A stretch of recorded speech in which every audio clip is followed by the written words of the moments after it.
Olá, minha gente! Depois de um feriadão, depois de provas, a gente volta então a trabalhar o nosso capítulo 18. E esse capítulo 18 ele traz um conteúdo bem próximo a gente, né? Que é exatamente a América Portuguesa, a colonização na América Portuguesa. Esse capítulo 18 ele mostra como é que foi a primeira relação entre Brasil e Portugal. Brasil na condição de colônia, Portugal na condição de metrópole. Ou seja, no século XV, de 1400 a 1500, começa o processo das chamadas grandes navegações. Esse processo configura exatamente a ação da Espanha para com o Oceano Atlântico e conquista da América, e Portugal fazendo a sua efetiva conquista de navegação, que é exatamente a chegada ao Brasil. E isso aconteceu no ano de 1500. Durante o século XV, Portugal começou todo aquele processo de expansão marítima, mas pegando a África, pegando o contorno da África até o sul da África, chegando em 1498 a Calicut, nas Índias, né?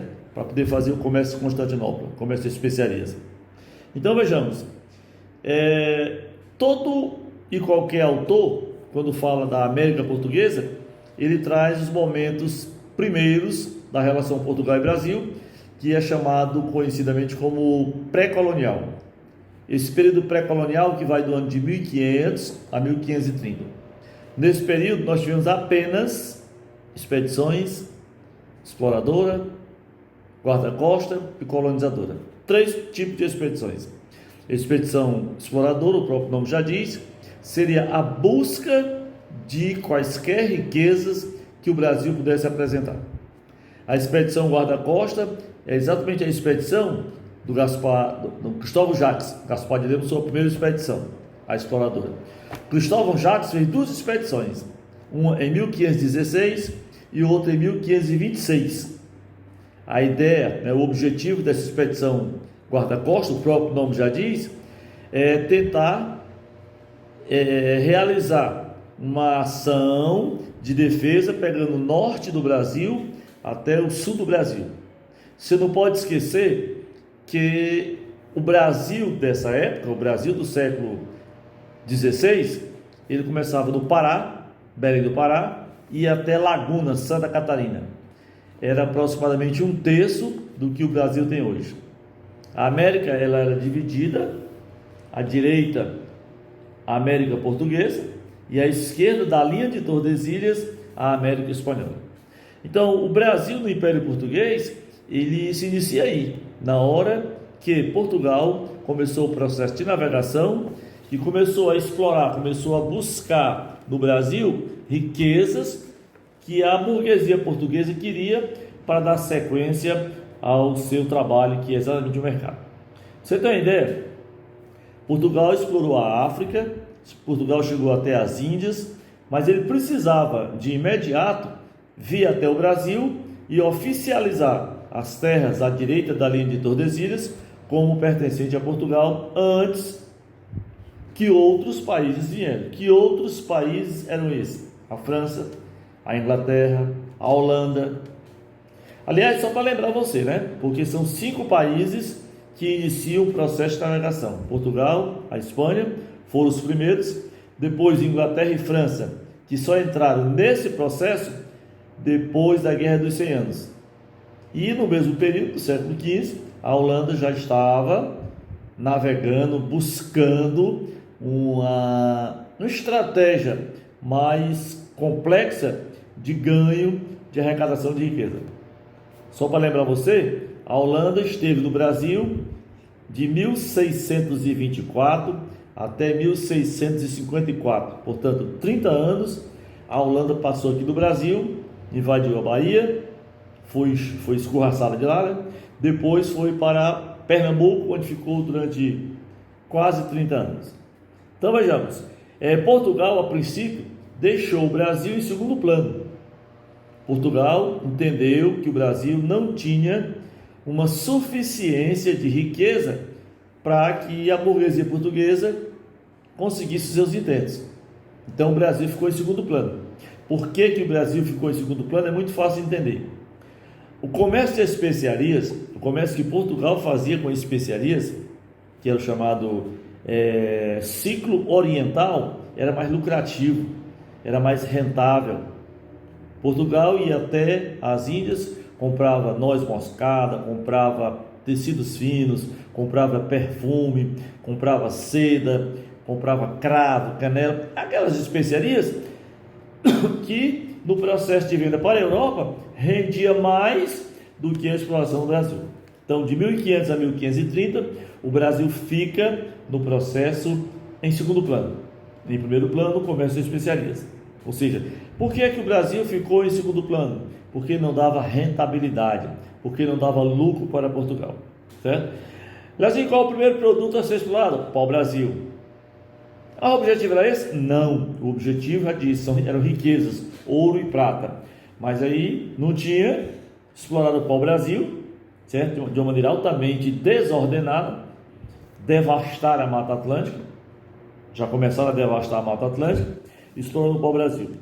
Como mão de obra, eles usaram os índios.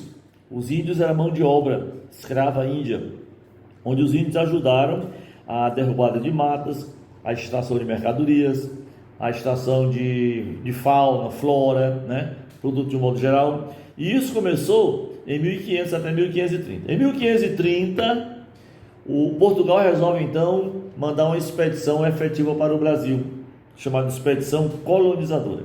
Então, de 1500 a 1530, as 3 expedições, exploradora, guarda-costa e 1530, a expedição colonizadora.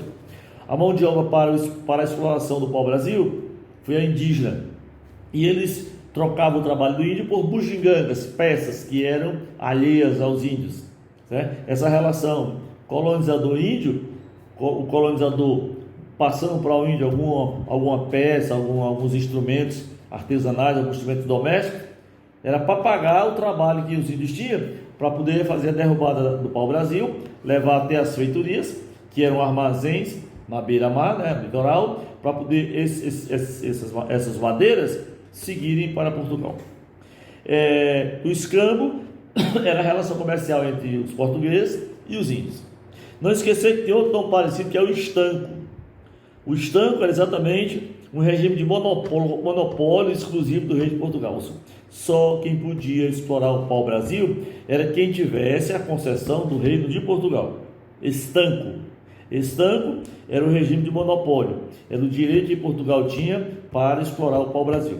E o escambo é a relação comercial entre quem? Entre os índios e os portugueses, a relação de trabalho. O índio trabalhava na exploração do pau-brasil e recebiam peças, recebiam instrumentos, bugigangas, espelho, uma faca, um machado, fazia até alimentação, certo? Quando foi em 1530 começa a efetiva colonização do Brasil. Para o Brasil vem a expedição Martim Afonso de Souza, que é quando dá-se início verdadeiramente à colonização do Brasil. Ou seja, nesse período de 1500 a 1530, nenhuma efetiva colonização do Brasil. 1530 começa a expedição. O Martim Afonso de Souza, que era o verdadeiro chefe da expedição colonizadora, ele veio e trouxe para o Brasil tudo o que você pudesse imaginar para iniciar um novo país.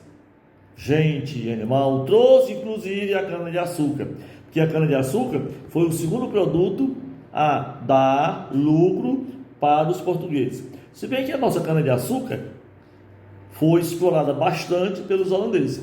Quem ganhou muito dinheiro com a cana-de-açúcar foram os holandeses. Então, a princípio, é essa a ideia do capítulo 18, Brasil, na relação com Portugal, na relação de exploração, certo? O tempo do pau-brasil e o início da colonização efetiva do Brasil, que é exatamente 1530, com a colonização, com a expedição colonizadora, que é quando o Brasil passa a ser efetivamente povoado.